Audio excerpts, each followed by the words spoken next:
The billionaire battle continues. We thought that Elon and Mark Zuckerberg were going to have a cage match. We were all looking forward to that. They said it might even take place in the Colosseum in Rome. We're going to keep our eye on that one. Hopefully it does happen. But there is another battle well underway, and this one is taking place in the tech space. Of course, Elon owns and operates Twitter, and Twitter is now what they call to be a place of extremism and dangerous content and misinfo and disinfo and all of the horrific things that the left cannot stand, which we equate to free speech, free association, the ability to express yourselves. They don't like it. And so what has happened now that Elon has taken over Twitter, he is being subjected to all sorts of attacks. Many people would say political attacks, but now he's got a competitive attack from Zuckerberg, who owns Facebook and Instagram, has created a Twitter clone. It's called Threads, and it just launched. And the goal of the Threads platform is to be a lot more friendly and essentially take market share over from Twitter. They claim that 10 million people have already signed up. Zuckerberg is calling it the friendly alternative to the little blue bird. And this is what he posted when he launched this new platform. He says, "Let's do this. Welcome to Threads." And it seems very convenient. You know, my take on Twitter is that it was this giant honeypot for the feds for a long time. They had all these political users on there, a lot of journos, a lot of politicians, everybody engaging in political conversations to an extent much greater than other platforms. And Twitter was largely open, right? On Facebook, you can lock down your profiles and create these private groups and create private pages. And it's hard to create a giant public square on these other entities. But Twitter had it, and the feds had it captured. They were sending emails back and forth with everybody over at Twitter, censoring people, gobbling up their data, and using it to control the narrative across the country. And so once Elon turned that spigot off, once he came in and said, well, we're going to sort of lock this down a little bit. You're not going to be able to scrape our data, and we're not going to have all of these very friendly, essentially federal moles in our offices that are going to be compromised at the behest of the FBI. When all of that changed, the feds needed to do something about that. So my take is they just picked up the phone, called Zuckerberg, and Zuckerberg said, perfect, we're going to create our own separate platform. All of the other people can come over there and they'll give their spigot over to the NSA. So now Threads is directly linked to Meta, has over 2 billion users, and the Twitter competitor is being rolled out in 100 countries for Android and iOS. Now, meanwhile, data, privacy, and censorship concerns have emerged, with Jack Dorsey, the former Twitter owner, highlighting the vast amount of data collected by Threads. He says this, all your threads are belong to us, which is in reference to the meme, all your base are belong to us. And he says, wow, look at all of this. When you click this over, you see that when you connect your Instagram over to this new Threads app, they want everything, health and fitness, financial, it's copying everything, diagnostics, identifiers, sensitive info, other data, purchases, all the things. Because if you're gonna,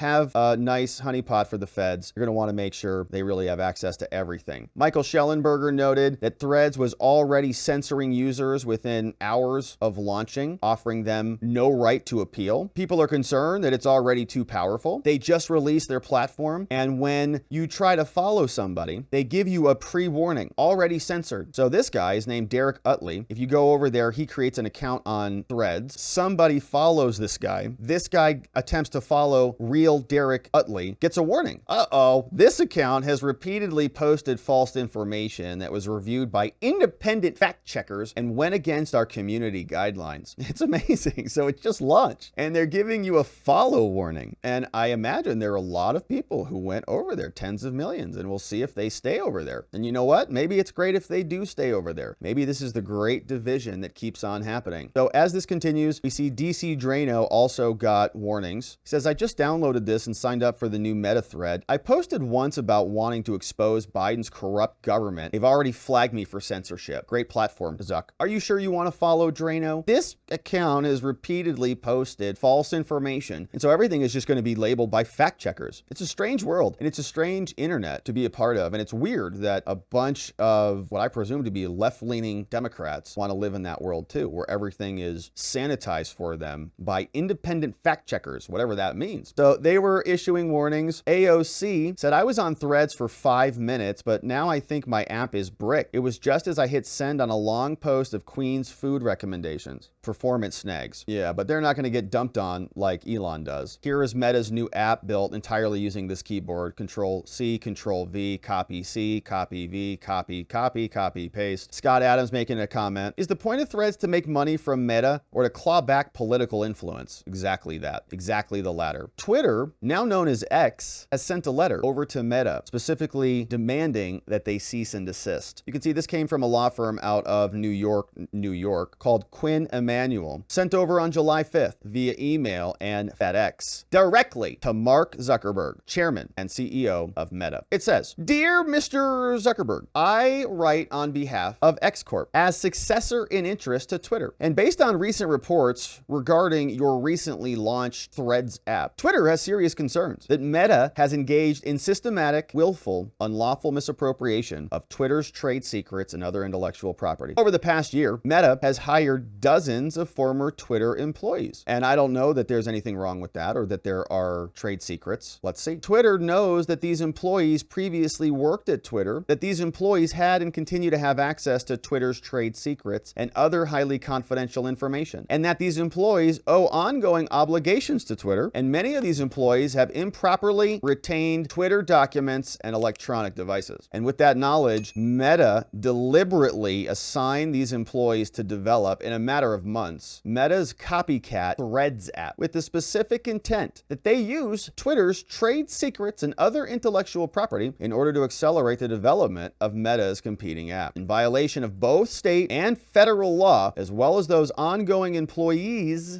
ongoing obligations to Twitter. And now Twitter," they say to Mark, "intends to strictly enforce its intellectual property rights and demands that Meta take immediate steps to stop using Twitter trade secrets or other highly confidential information. Twitter reserves all rights, including but not limited to the right to seek both civil remedies and injunctive relief without further notice to prevent any further retention, disclosure, or use of this IP by Meta. And further, Meta and Facebook and Threads, your company, Mark, is expressly prohibited from engaging in any crawling or scraping of Twitter's followers or following data." And a few days ago, we remember that Elon had a very interesting Twitter change where he introduced what are called rate limits. And there was a big freak out on Twitter over this. People were saying this was a catastrophe and Elon is a disaster. But what Elon did is he said, basically, unless you're a verified user, unless you have an account, unless you're logged in, you can't access the service, or you can access the service, but only up to a limited amount. So if you're a non-verified new user, you got, I think, 300 tweets. That's all you could see. Then you're cut off. If you're a verified user and you pay that $8, then you get a big bandwidth. So you got 8,000, 10,000 tweets. But if you weren't a real paying user, you were limited. You couldn't see that much before you got cut off. And Elon said it was in response to the scraping. Big other bots, big other massive companies like Facebook, without saying it at the time, were out there just scraping all of the data. And they're trying to develop relationships. They're basically trying to map the Twitter ecosphere so that they could make similar recommendations. So if I sign up onto Facebook Threads, they'll say, well, you know, Rob fits into this same bubble that he was in over on Twitter. So they give me the same recommendations. They show me the same type of content. So it's a very good type of experience so that it can make the same recommendations and basically mirror Twitter. Scraping,